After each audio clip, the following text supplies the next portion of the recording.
Leandro e Leonardo, A Vida Tem Dessas Coisas. Eduardo Costa também gravou A Vida Tem Dessas Coisas e Marcelo Augusto. Vamos escutar Eduardo Costa? Se você já não me quer, não precisa ter pena de mim. Faça o que você quiser.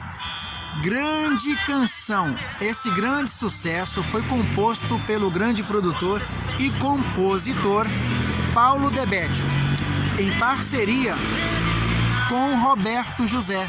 Você sabia disso?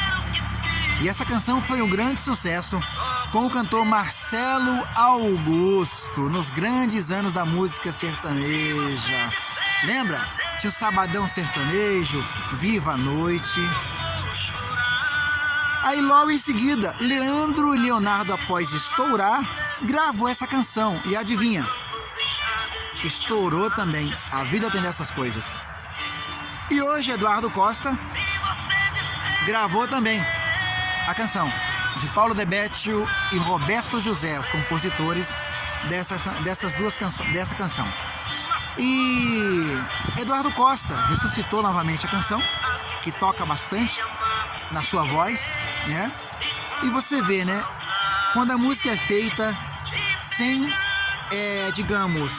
sem carimbo ali, sem aquela coisa de essa música é uma moda. Não, essa música aqui é uma canção atemporal, não tem tempo para ela.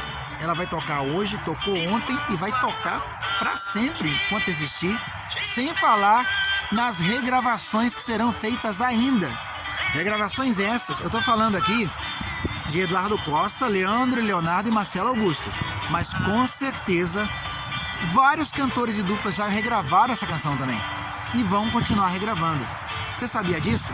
Que a música temporal é uma música que ela não tem época para acontecer? Comenta aqui nos comentários se você já escutou essa canção e com quem você escutou. Um abraço a todos vocês. Grande sucesso de Paulo De Bétio e Roberto José. Um abraço, gente.